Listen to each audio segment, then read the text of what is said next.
अरबी समुद्राच्या अथांग निळाईत, लाटांच्या प्रचंड तडाख्यात शेकडो वर्ष अभिमानाने उभा आहे एक अजिंक्य जलदुर्ग, जंजिरा. रायगड जिल्ह्यातील मुरुडच्या किनाऱ्यापासून काही अंतरावर समुद्राच्या मध्यभागी उभा असलेला हा किल्ला केवळ दगडांचा बांधकाम नाही, तो आहे समुद्री सामर्थ्याचा इतिहास, सिद्धीच्या शौर्याचा पुरावा आणि मराठ्यांच्या अपूर्ण स्वप्नाची साक्ष. जजिरे मेहरूब म्हणजे समुद्राने वेढलेले चंद्रकोरीसारखे बेट. याच नावावरून पुढे जंजिरा नाव प्रचलित झाले. 330 वर्ष अजिंक्य राहिलेला, शेकडो तोफांनी सजलेला आणि छत्रपती शिवाजी महाराजांनाही जिंकता न आलेला असा हा मुरुड जंजिरा. आज आपण या अभेद्य जलदुर्गाचा इतिहास, रचना, संघर्ष आणि रहस्य जाणून घेणार आहोत. रायगड जिल्ह्याच्या पश्चिमेला विशाल अरबी समुद्र पसरलेला आहे. या समुद्र किनाऱ्यावर मुरुड नावाचे सुंदर गाव आहे. मुरुडच्या पुढे दांडा आणि राजपुरी ही गावे येतात. राजपुरी गावाच्या पश्चिमेला समुद्रात एक खडकाळ बेट आहे. याच बेटावर उभा आहे जंजिरा किल्ला. आजही किल्ल्यावर जाण्यासाठी राजपुरीहून होडीनेच जावे लागते. समुद्र मार्गानेच प्रवेश असलेला हा किल्ला याच कारणामुळे शत्रूंना गाठता न येणारा ठरला. जंजिराचा इतिहास सुरुवातीला दगडी किल्ल्याचा नव्हता.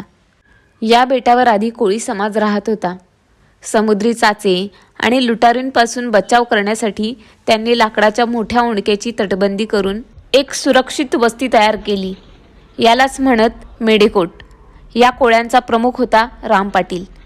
मेढेकोट सुरक्षित होताच राम पाटील स्थानिक निजामी ठाणेदाराला जुमानत नव्हता. त्यामुळे त्याला धडा शिकवण्यासाठी पाठवण्यात आला.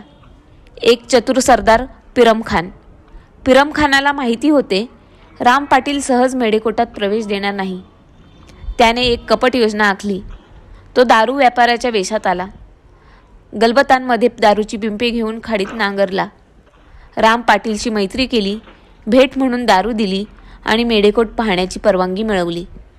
रात्री सर्व कोळी मध्यधुंद झोपले आणि पिरमखानाने सैन्य उतरवले. क्षणात हल्ला झाला. राम पाटील आणि कोळींची कत्तल झाली आणि मेढेकोटावर कब्जा झाला. अशा कपटाने जंजिराचा पहिला ताबा बदलला. पुढे पिरमखानच्या जागी बुऱ्हाणखान आला.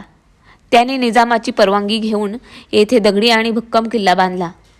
आज आपण पाहतो तो जंजिरा हा बुऱ्हाणखानाच्या काळात बांधलेला आहे. प्रवेशद्वाराजवळ एक अद्भुत शिल्प आहे. एका वाघाने 4 हत्ती पंजात पकडलेले आणि एक शेपटीत गुंडाळलेला. याचा अर्थ तुम्ही कितीही बलाढ्य असलात, या किल्ल्याला वाकड्या नजरेने पाहू नका. इसवी सन 1617 मध्ये सिद्धी अंबर याला बादशाहकडून स्वतंत्र जहागिरी मिळाली. याच क्षणापासून जंजिरा सिद्धीच्या राज्याची राजधानी बनला. सिद्धी हे मूळचे आफ्रिकेतील अबिसिनिया प्रदेशातील होते. ते दर्यावर्दी बलवान आणि अत्यंत शूर योद्धे होते. त्यांनी जंजिरा अभेद्य बनवला. समुद्रावर त्यांची प्रचंड पकड होती. त्याच्या ताब्यात जंजिरा जवळजवळ 330 वर्ष राहिला. अनेकांनी प्रयत्न केले, पण जंजिरा कोणी जिंकू शकले नाही. छत्रपती शिवाजी महाराजांनी समुद्री साम्राज्य उभे केले. सिंधुदुर्ग, विजयदुर्ग, सुवर्णदुर्ग असे किल्ले बांधले. पण एक किल्ला मात्र त्यांच्या स्वप्नात राहिला, जंजिरा. महाराजांनी अनेकदा प्रयत्न केले. समुद्रमार्ग हल्ले, भूप्रदेशातून वेढे, कपटनीती, पण जंजिरा अजिंक्य राहिला.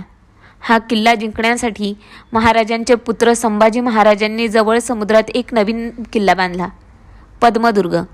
पण तरीही जंजिरा ताब्यात आला नाही. जंजिरा किल्ल्याची खरी ताकद होती त्याचा तोफखाना. तटबंदीवर शेकडो तोफा बसवलेल्या होत्या. काही नोंदींनुसार 572 तर काही ठिकाणी 592 तोफा सांगितल्या जातात.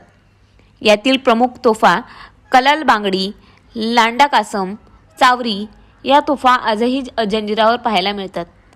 किल्ल्याला 19 बुरुज आहेत. 2 बुरुजांमधील अंतर मोठे आहे. प्रत्येक कमानीतून तोफ डागता येईल अशी रचना आहे.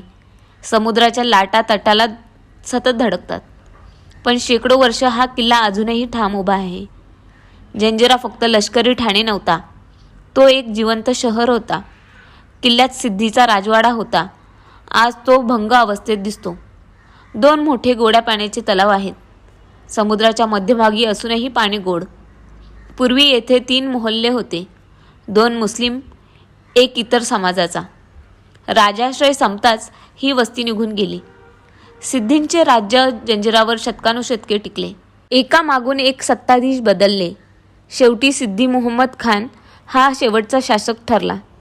330 वर्ष अजिंक्य राहिलेला जंजिरा 3 एप्रिल 1948 रोजी भारतीय संघराज्यात विलीन झाला. आज समुद्राच्या मध्यभागी उभा असलेला जंजिरा फक्त किल्ला नाही, तो आहे समुद्री युद्धकलेचा चमत्कार, सिद्धीच्या शौर्याची गाथा आणि मराठ्यांच्या अपूर्ण स्वप्नाची साक्ष. लाटांच्या गजरात आजही तो सांगतो, मी अजिंक्य होतो, अजिंक्य आहे आणि अजिंक्यच राहीन.